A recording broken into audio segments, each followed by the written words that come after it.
Hello friends, स्वागत है आप सभी का मेरे यूट्यूब चैनल पर। आज मैं एक नया वीडियो लेकर फिर से आपके सामने हाजिर हूँ। गुलाम वंश का संक्षिप्त परिचय। गुलाम वंश के बारे में हम जानेंगे, इसका एक संक्षिप्त परिचय।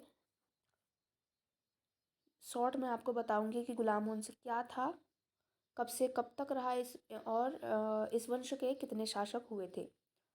तो चलिए देखते हैं। गुलाम वंश सल्तनत काल के 5 वंशों में से सबसे पहला वंश है।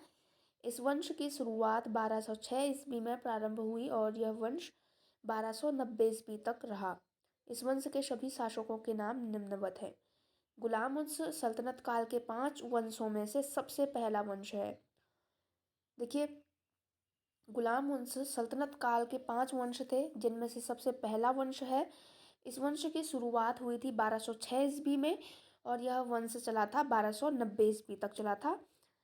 तो यह पहला वंश था गुलाम वंश। इसको गुलाम वंश बोला जाता है और मामलुक वंश बोला जाता है और दास वंश भी इसको बोला जाता है, क्योंकि इसके जितने भी शासक हुए थे वे क्या थे, गुलाम थे। तो इस वंश के जितने भी शासक हुए थे वे सभी गुलाम थे, यानी कि किसी के अंडर में काम करते थे। दास थे, यानी कि ठीक है, दूध बन करके काम करते थे। नंबर 1 है यहाँ पे जो गुलाम वंश का सबसे पहला शासक था वो था कुतुबुद्दीन ऐबक, जिसका शासनकाल 1206 से 1210 तक रहा। 1206 से 1210 तक यानी 4 वर्ष का इसका शासनकाल रहा था कुतुबुद्दीन ऐबक का। चलिए इसके बारे में आज हम जानेंगे। देखिए, आज का हमारा जो वीडियो है वो गुलाम वंश के पहले शासक कुतुबुद्दीन ऐबक से है। इसके बाद के वीडियो में आपके लिए इसके बाद के जो वीडियो है उसमें मैं आगे के जो गुलाम वंश के शासक थे उनके बारे में आपको बताऊंगी। तो ये है कुतुबुद्दीन ऐबक से संबंधित टॉपिक, जो गुलाम वंश का पहला शासक था। चलिए इसके बारे में जानते हैं। कुतुबुद्दीन ऐबक गुलाम वंश का पहला शासक था। यह मोहम्मद गौरी का गुलाम था। इसे गुलाम वंश के संस्थापक कहा जाता है। 1206 ईस्वी में मोहम्मद गौरी की मृत्यु के पश्चात इसने मोहम्मद गौरी का प्रतिनिधि बनकर भारत पर शासन किया था। देखिए, कुतुबुद्दीन ऐबक गुलाम वंश का पहला शासक था। ये मोहम्मद गौरी का गुलाम था, यानी कि मोहम्मद गौरी के अंडर में रहकर ये काम करता था, उसका दूत बनकर या उसका सेवक बनकर ये काम करता था। इसलिए इस वंश को गुलाम वंश कहा जाता है, क्योंकि इस वंश के जितने भी शासक हुए थे वे सभी गुलाम थे।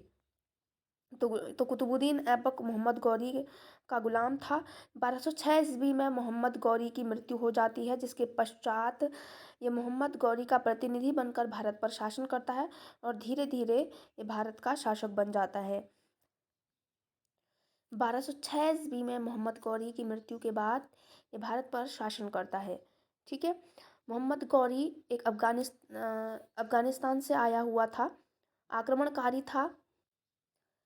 मोहम्मद गौरी अफगानिस्तान से भारत पर आया था, तो इसने भारत पर आक्रमण किया था और यहाँ पे अपने दूतों को लाकर यहाँ पर अपने साम्राज्य का विस्तार करना चाहा। लेकिन दुर्भाग्य से इसकी मृत्यु हो जाती है 1206 ईस्वी में। लेकिन इसने अपनी मृत्यु से पहले ही कुतुबुद्दीन ऐबक और इल्तुतमिश जैसे सेनापतियों को यहाँ का अपना उत्तराधिकारी बना दिया था और उनको यहाँ पर दिल्ली सल्तनत कुतुबुद्दीन ऐबक को मुख्य रूप से कुतुबुद्दीन ऐबक को दिल्ली सल्तनत उसके हाथ में दे दिया था मोहम्मद गौरी ने। तो उसकी मृत्यु के पश्चात कुतुबुद्दीन ऐबक यहाँ पर शासन करता है, यानी कि भारत में। तो आगे देखिए, इसने अपनी राजधानी लाहौर को बनाया। कुतुबुद्दीन ऐबक दानी प्रवृत्ति वाला व्यक्ति था, इसलिए इसे लाख बख्श के नाम से जाना जाता था। इसने दिल्ली में कुव्वत उल इस्लाम नामक मस्जिद का निर्माण करवाया था। कुतुबुद्दीन ऐबक ने दिल्ली में कुतुब मीनार की नींव रखी। देखिए, कुतुबुद्दीन ऐबक ने अपनी राजधानी लाहौर को बनाया। लाहौर वर्तमान में पाकिस्तान में था, तो इसने लाहौर को अपनी राजधानी बनाया। कुतुबुद्दीन ऐबक को दानी प्रवृत्ति का व्यक्ति माना जाता था, इसलिए इसको लाख बख्श के नाम से जाना जाता है। लाख बख्श की इसको उपाधि दी गई थी क्योंकि ये एक दानी प्रवृत्ति वाला व्यक्ति था।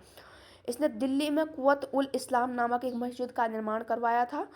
कुव्वत उल इस्लाम नामक मस्जिद का निर्माण किसने करवाया था, अगर आपसे कभी पूछा जाता है तो आपको आंसर में बताना है कुव्वत उल इस्लाम नामक मस्जिद का निर्माण कुतुबुद्दीन ऐबक ने करवाया था। कुतुबुद्दीन ऐबक ने दिल्ली में कुतुब मीनार की नींव रखी।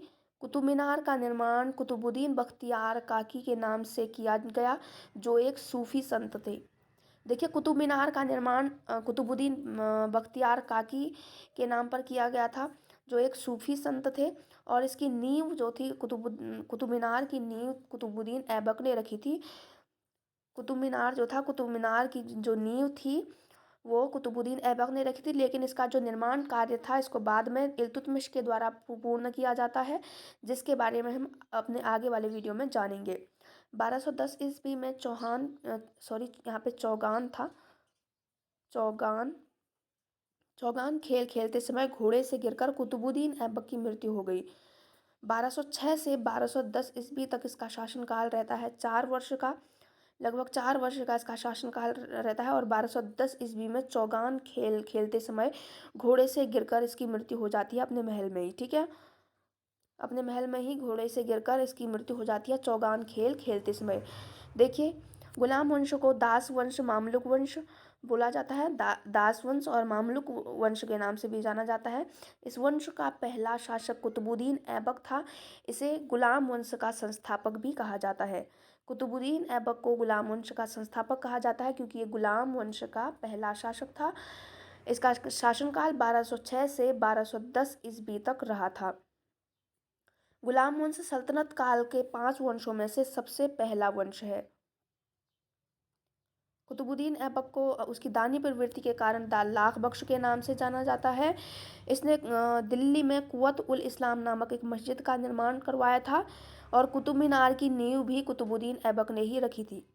ठीक है, तो ये गुलाम वंश से संबंधित हमारा टॉपिक था, जिसमें हमने गुलाम वंश के प्रथम शासक कुतुबुद्दीन ऐबक के बारे में जाना संक्षिप्त रूप में।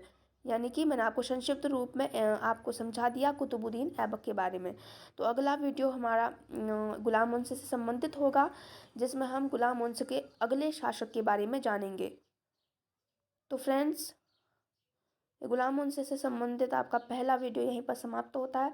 अगर आपको वीडियो पसंद आए तो प्लीज़ लाइक, शेयर, कमेंट और सब्सक्राइब करना ना भूलें।